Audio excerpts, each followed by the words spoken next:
Hello and welcome to my latest video. Now this video features a fighter called Jimmy Britt, okay, a lightweight from the turn of the last century, and as you can see he didn't have a large career, 23 fights. And you know, when I look at a fighter like Jimmy Britt, I always think back to those horrendous debates I used to have with people when Golovkin was around as champion, unified middleweight champion, and they were saying compare Golovkin to Hagler, and I'm like, well, I can't, because Hagler had 67 fights, Golovkin's had 32. Well, just compare first 32 fights, Golovkin's better because he's done greater. So during this career video, what I'm going to do is compare Jimmy Britt to Manny Pacquiao, and let's just look at their first 23 fights and judge who's a greater fighter. No, I won't do that. I could do that. Because this, well, no, Golovkin's greater than Hagler because he's done better over his first 32 fights. I'm like, well, Jimmy Britt does better than Pacquiao over his first 23 fights. So does that mean Jimmy Britt is greater than Pacquiao? But one thing what Jimmy Britt does, joking aside, okay, he only had 23 fights. But trust me, he crammed a lot in to those 23 fights. Nearly 50% of all his fights are against Hall of Fame fighters. But we will go through it. Big shout out to Clash Royale Pro 698 and Martin Dunstan in the chat. Good to see you, fellas. So, let's go to slide 1. Main opponents. Consider he only has 23 professional fights. Okay, but he defeated former lightweight champion George Kid Levine. He also defeated former champion Frank Earn, and also defeated the excellent featherweight champion Young Corbett II. Next up is the old master Joe Gans. Jimmy Britt fought Gans on 2 occasions, suffering 2 defeats. Jimmy Britt then had a 4-fight series in his career with the durable Dane battling Nelson, scoring 2 wins with 1 loss and 1 draw.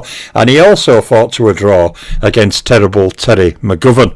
Next up on the list is Packy McFarland, the great defensive fighter. Jimmy Britt couldn't defeat Packy McFarland. He lost in a singular fight. Jimmy Britt also then defeated contenders like Tim Hegarty in a singular fight. Willie Fitzgerald. He also defeated Martin Cannoli in a singular fight. Also gaining win over well-travelled, as in all kinds of everybody, Jabez White. And he closes out his main opponents on slide 1 with a trilogy against Johnny Summers, of which he won 1 and lost 2. So that means from his 23 professional fights, 18 of them are listed there. Jimmy Britt scored 10 wins with 6 losses and 2 draws. 18 from 23. So let us go on to his KOs and rounds boxed. Okay, Jimmy Britt scored 4 KOs. He scored no KOs in 3 rounds or less and 0 in the first round. He did score 2 KOs against champions, 2 KOs against Hall of Famers, and 2 KOs against pound for pound fighters. Okay, he scored 0 KOs over rated fighters, of course, being a pre-rating era fighter. Clash Royale Pro. Some people just don't know enough about boxing. Someone told me that Mike Tyson, if he would have retired after the Spinks fight, would be top 50. No, I agree with you, laughing face. I'd have put a laughing face there as well, Clash Royale, but I'd have put 4 or 5. So rounds boxed, okay, is 323 rounds boxed. Jimmy Britt fought 89 title fight rounds, and from his small career, he still manages 124 rounds against champions, 130 rounds against Hall of Famers, and 130 rounds against pound for pound fighters. Now Jimmy Britt fought no rounds against top 10 fighters, top 3 fighters, or ring champions, albeit with no rated opponents. So one thing about his 23 fights, we've gone through his main opponents. Let's look at the champions, Hall of Famers, and pound for pounders from only 23 fights. And from those 23 fights, okay, Jimmy Britt had 10 fights against champions, including 5 wins, 3 losses and 2 draws, and he defeated 4 individual champions. Now already in 23 fights he's doing better than Pacquiao, because if I remember, the only fighter who Pacquiao fought in that time frame, rough time frame, in his early career that was anyway rated, was a former top 10 rated fighter called Chok Vivat, okay, whom Pacquiao defeated prior to gaining his flyweight title. Chok Vivat was the first fighter that Pacquiao fought that was rated in any division. Not long after that, of course, Pacquiao won his WBC flyweight title, beating Chachai Sasakul. But yeah, You know, so ultimately Jimmy Britt's done better than Pacquiao, so let's rate him higher. That Golovkin-Hagler thing used to drive me crazy. So anyway, yeah, very, very impressive in 23 fights. He defeated George Kid Levine, Frank Hearn, Young Corbett II, and Battling Nelson, 4 outstanding names from his time. And Jimmy Britt scored knockout or stoppage over 2 of those 4 champions, George Kid Levine and Frank Hearn. So against Hall of Famers, okay, he has more fights. He has 11 fights against Hall of Famers from 23 professional fights. So like I said, nearly 50% of all his fights, albeit over a short number, were against Hall of Famers, what is ridiculous.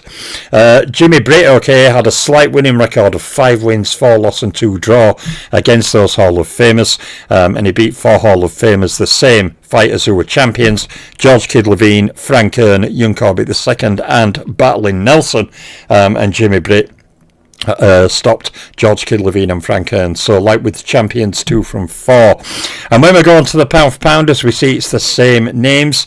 He has the same amount of fights, 11 against pound for pounders, including 5 win, 4 loss, 2 draw. If his career was larger and more diverse, things would mix up a bit, but he did fight, as you've seen, a lot of big fights for a small career. So he defeated the same 4 pound for pounders who were also champions and Hall of Famers, George Kid Levine, Frank Hearn, Young Corbett II, and Battling Nelson, and he stopped George Kid Levine and Frank Hearn. I don't want to sound like a parrot, it's not a stutter. You know, like I've always said, on some careers they're very similar between the 3, and on others you get more diversity. You'll get Hall of Famers who are not on the champion list, or on the pound for pound list you'll get pound for pounders who are not champions or Hall of Famers. But like I've always said, it just depends on the career itself and what that fighter did.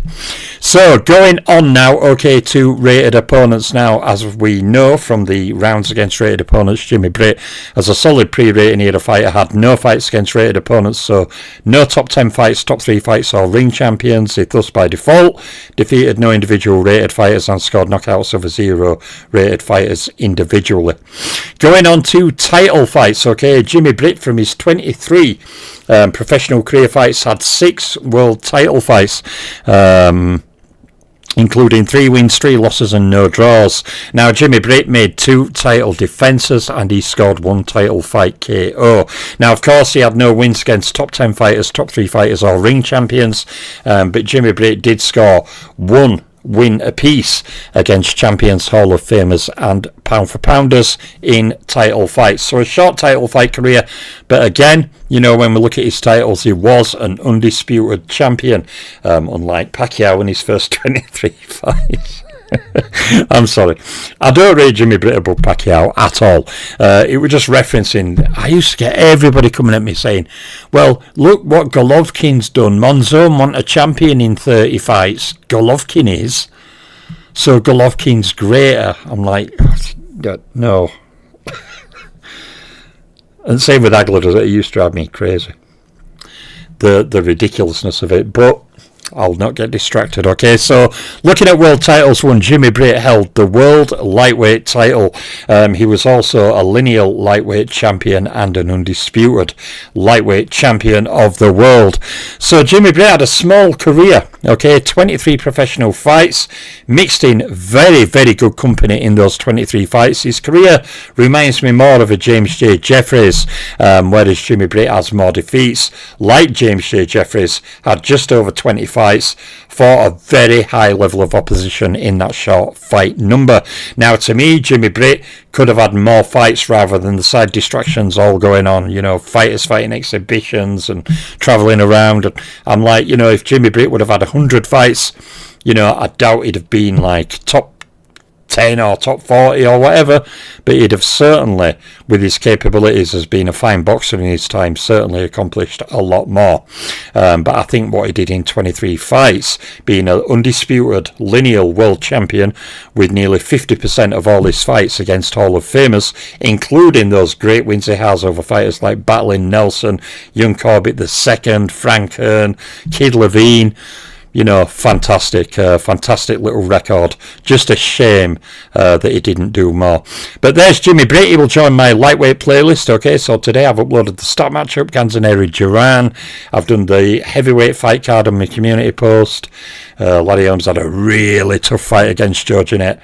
He was able to outbox Sam McVeigh a bit more, but Joe Jeanette was a better boxer than Sam McVeigh, just not as brutal a puncher, but that was a very close fight. A rematch may come at some point, we'll see. And then, of course, uploading Jimmy Britt now. So I'm at work on my first cruiserweight card, following Evander Holyfield winning the title. That'll come over next day or so. And I will, of course, complete fight cards for light heavy, okay, where the first light heavyweight card, we get the first appearance of Harry Greb, okay, and Sam Langford in non-title fights on that light heavyweight card, where Archimar will defend his world title for the first time against an opponent who I won't name but will be on the fight card. So yeah, Greb and Langford. Langford's appeared at heavyweight. He had a fight at heavyweight, won by stoppage. He makes his first appearance at light heavyweight along with Harry Greb against their first opponents. So the light heavyweight and cruiserweight fight cards will come before the end of the week. Then I'll get to work on the first super middleweight and middleweight fight cards. And the interesting thing about the middleweight fantasy fight card tournament, like Martin pointed out, Carl Bobo also won it, but what I found with that one is the random selection, unlike other divisions, what have included some big names, Archie Moore, Calzaghe at super middleweight, Holyfield and Usyk at cruiserweight. The middleweight one didn't include Harry Greb, it didn't include Monzon, it didn't include Hagler. None of those guys got picked out. So it was interesting. There was no Ketchel in there. So most of the big names were devoid. When I get down to welterweights, when I launch welterweight, light middleweight and welterweight, etc. going down, welterweight will be another big tournament. Lots of big names in that division. But yeah, fight cards for all the other divisions, down from heavyweight down to middleweight, will be coming over next week or so. So I'm the Boxing Librarian. Big shout out to guys in chat. It's been another busy day for me, but I'm getting lots done. I'm also working on my career files for the 1930 to 1950 period. I have got many career files done in the periods after that, but I'm going back. And what I've done is I've created a list. I've created like a tapestry of over 1,000 fighters. I'm going through them. I've got lists of them in packs. I'm going through, amending files, creating new files, or amending old files I have to new format, etc. So there's a huge amount of work going on. But yeah, I love boxing and I'm cracking on and will crack on until my work is done. So please, everyone, have a blessed day wherever you are. Look after yourselves. It's a rough world out there. Be well. I'm out for now.